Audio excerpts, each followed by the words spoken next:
Debate Night is the only show in Scotland giving you the chance to ask the questions that matter to you, answering them on our panel this evening. From the Scottish Liberal Democrats, Alex Cole-Hamilton, the MSP for Edinburgh Western and the party's leader since 2021. Born in Hertfordshire, he moved to Scotland as a child before graduating from Aberdeen University. From the SNP, Jim Fairley is MSP for Perthshire South and Kinrossshire. Jim was born in Perth and began his career in hill farming before launching Scotland's first farmers' market and going on to build a successful catering business. He was elected to the Scottish Parliament 2 years ago. With us this evening, former First Minister of Scotland, Alex Salmond. Alex was the SNP leader for a total of 20 years and resigned after the independence referendum in 2014. A former Scottish Politician of the Year, he is now leader of the Alba Party, launched 2 years ago. Claire Baker is the Scottish Labour MSP for Mid-Scotland and Fife. She's also the convener of the Economy and Fair Work Committee. Prior to being elected, Claire worked for the Scottish Council for Voluntary Organisations. And also with us tonight from the Scottish Conservatives, Ros McCall, MSP for Mid-Scotland and Fife. Ros was councillor for Strathearn on Perth and Kinross Council before being appointed to Holyrood last September, where she was the first MSP to swear allegiance to King Charles. Please welcome them all to Debate Night.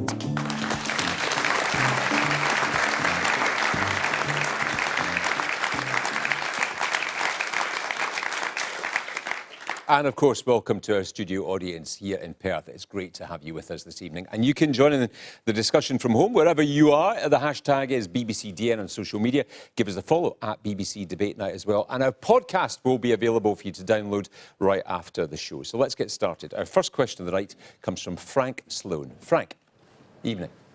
Thank you. Will the Labour Party's decision not to grant new North Sea licences result in us sitting in the cold and dark when we've had a few days of the wrong kind of wind? Thank you, Frank. Big announcement on this expected from Keir Starmer in Scotland next month. Jim Fairley. It's a strange one from Keir Starmer to come away with such a, let's just cut off the taps. That's not what Keir Starmer has said at all. I know I'll get my chance, but it's not. I'm not, you know. You're jumping it. It's a strange one from Keir Starmer who's saying, let's just cut off the taps. And Claire can answer that when the time comes.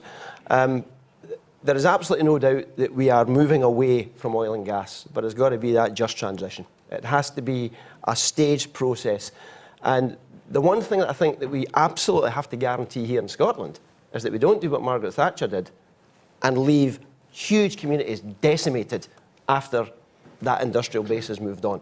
We've got to make sure that the North Sea, the renewable capacity we've got up there, the workers that are up there still have a long-term future. Not just the next 5, 10 years, but the next 25, 35, 45 years of making sure we make use of the massive renewable absolute gold mine that we have round Scotland's shores. So I think Keir Starmer will have a difficult job when he comes to Scotland to announce exactly what it is that he's going to do. Claire Baker, what is he going to say? Well, it's actually quite close to what Jim has suggested. And what we are saying is that we are facing a climate emergency. It is only a couple of years since COP was in Glasgow, where it was recognised that globally we had to take serious action to tackle the climate emergency. We are in danger of breaching the 1.5% limit that we have placed on the world being sustainable into the future. And what Keir is, well, the announcement we made in June, and he's coming up to Scotland to make the announcement, that's when the full package will be announced. What has been trailed isn't really a surprise. We have said we wouldn't give permission to Rosebank and to Cambo in Scotland. We need to make a transition. We need to make a just transition. Already it's been announced we would increase jobs in the renewable sector. We'd add 50,000 employment opportunities onto the renewable sector. What we've seen is a lack of action from both the UK and the Scottish Government.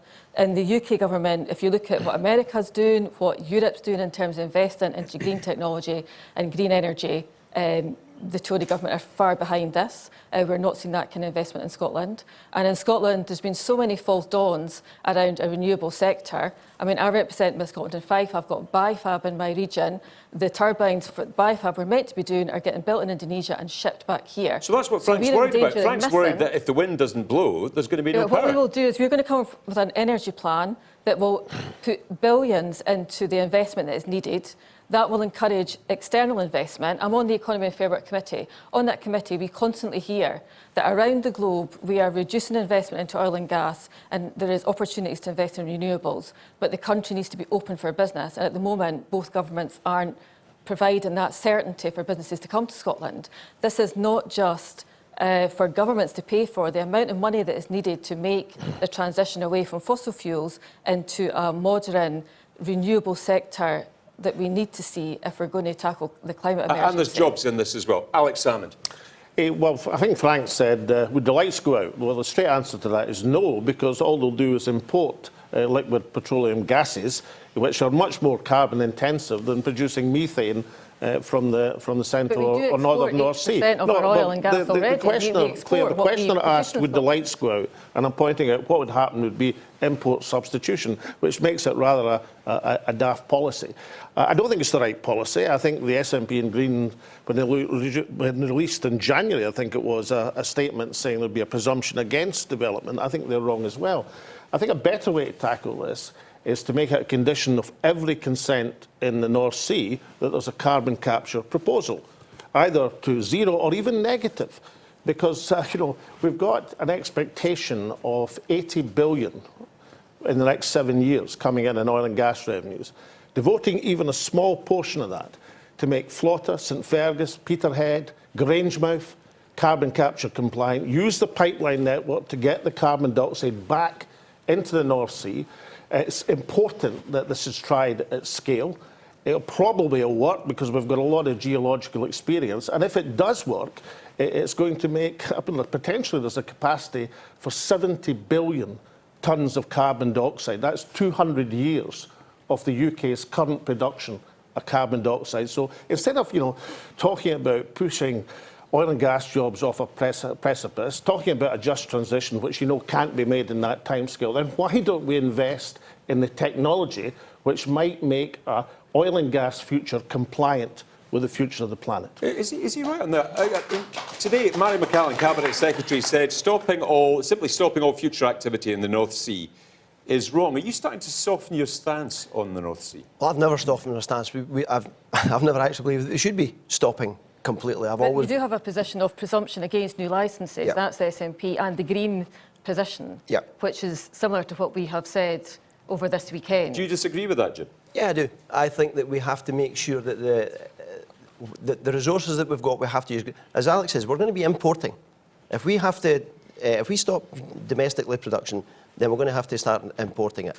But the carbon capture that you talked about, the Acorn project was supposed to have been delivered to the northeast of Scotland. That was taken away by the Tory government. But in terms of the long term, we've got to have these abilities for the renewable energy. There's absolutely no doubt about it.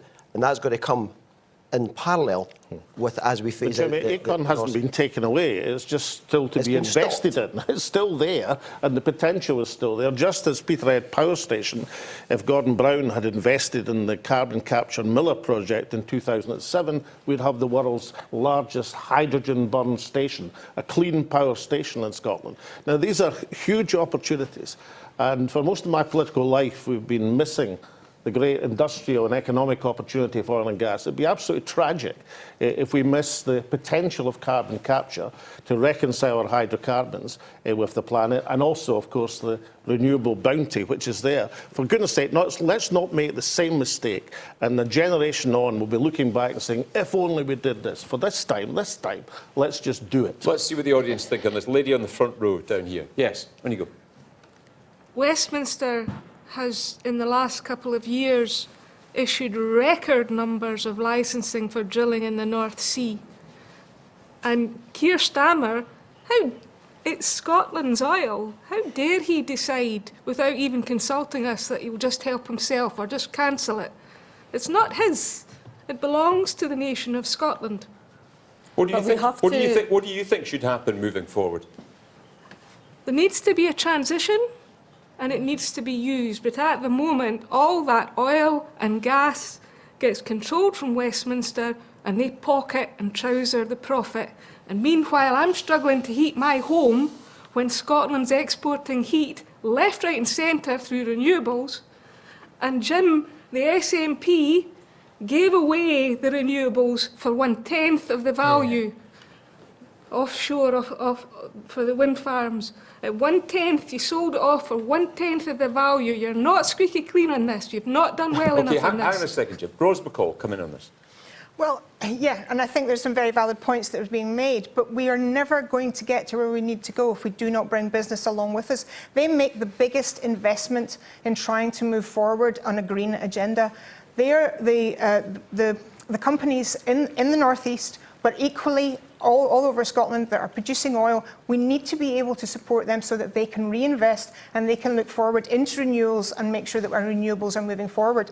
So to cut that off and to cause that problem, we're just going to really cut our nose off to spite our face. It's really important that we work across with each other, both governments and with business, to make sure that we actually reach the targets that we have to meet.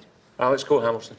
The lady in the front row there talked about the sell-off of Scotland's prime seabed for renewable potential, and she's absolutely right. This was called the ScotWind auction, and for some reason, Crown Estate Scotland, which is the government-owned operator of the seabed, sold that at an auction price which had a cap of £100,000 per square kilometre. I'm sorry, but what auction starts with a cap saying, no, don't bid any higher than this, guys? Whereas there was a similar offer off the coast of Lancashire, which actually was netted more than 4 times per square kilometre what's been sold. In fact, we have seen modelling which says, as you say, it could have been sold for 10 times that. The second part of this, there was no phasing in this at all. All of it went in the same auction. That means all of your successful bidders, some of whom are oil companies who probably don't actually have much intention of developing that for renewable technology anytime soon. They just want the credentials of having been moving in that direction. That with that, you've got the reality that you will have no yards in Scotland with the capacity to take on the demand of building all these jackets and these turbines that you're going to see. You're going to see all that work offshored, all the jobs that could have been brought to Scotland taken away to other yards in foreign lands, and we're not going to get the benefit of that renewables revolution. So it's a replay of what's happened with the oil industry, with what Westminster's just done. Yeah. It's exactly the same. But it doesn't have to be like that. I mean, today, Denmark announced that they were taking a 20% share in every one of their offshore wind fields. Exactly what the Scottish Government should now be doing so as we can get the industrial benefit. The Scottish Liberal Democrats have actually passed policy on this as well, and it says that it shouldn't just be money that doesn't come back into communities. If you get wind farms, if that's within your coastline or on your land, then your community should get a payoff as a result of that. That's just common sense. It should be part of the planning consent process for renewables. But we absolutely need to do this, because let's not forget the urgency here. Claire talked about COP26, which happened in Glasgow 2 years ago, and the moniker for that, the tagline for that, was keeping 1.5 alive. Let's just remind ourselves that 1.5 degrees Celsius is the increase in global temperature that we want to see within the next 50 years. Now, yes, we're going through the climate event that's called El Nino, but we are seeing 1.5 being recorded year after year at the moment. So this is on our doorstep. It's happening now. There's an urgency here that we can't ignore. So yes, I mean, we also have what's called a climate checkpoint, so that any new drilling has to meet the tests of that climate checkpoint, which is set by the Climate Change Committee. I'm not sure that any new fields are going to do that. So I agree with the presumption against new drilling, but it doesn't mean it will turn the taps off overnight, because we've still got a lot of oil and gas production in the North Sea. Meanwhile, Frank's still worried about his lights going out. Claire Baker, are you worried that this could cost you votes in the northeast of Scotland? There's so many jobs dependent on the sector as it is at the moment. No, because part of the commitment is 50,000 new jobs in the renewable sector, and the people who work in oil and gas, who are very highly skilled, who are well paid, we are committed to seeing that they are able to transfer over to other industries, and industries that we need to see for our future. And also in terms of the current investment in oil and gas, it's not a case of turning the taps off. The current fields are there to be exploited, and that will be embedded into the energy plans that we come forward with. The full plan will be published in June. But it's not about I represent Mid Scotland and Fife. So I grew up in the mining communities. When the mines closed, people lost their jobs. It took the heart of those communities. Those communities are still suffering from that industrial decline. That is not what we want to see in oil and gas, because actually we've got a huge opportunity opportunity to grasp a renewable future. Scotland does have fantastic assets. We should be at the forefront of this movement. Can I say? All right. And so there should be Just very jobs will be briefly, compensated. Alex. The other problem here is the abject failure of the Scottish Government to drive down demand in fossil fuels. We had an opportunity to begin a massive programme of public works to insulate every home in Scotland, to make it a warm one, but we've not done that. We have, I mean, one of the biggest sources of emissions is poorly insulated homes. All right, so Jim Fairley, on that, you could have done more to drive down demand. No, the Scottish Government have put millions of pounds into giving people the opportunity to insulate their homes. It's not happening, They're also putting in money to allow you to put in the systems that allow you to use electricity in a better way. So ground source pumps, heat source pumps, all those Where kind is of things. this happening? It's happening all over the country. There's people in my constituents who are getting it done right now. So that's happening. The other thing, you talked about Scotland. Hamza Yousaf, as the new leader, has already said that he will be looking to take a share in a national grid. The next round of the wind farms that are coming on. So the Scottish Government are always looking at how we can maximise the opportunities and the resources that we have here, while at the same time trying to find the right way to make sure that people's houses are insulated, that we're using less oil and gas ourselves, and making sure that we cut down our electricity consumption. All right, there's a lot.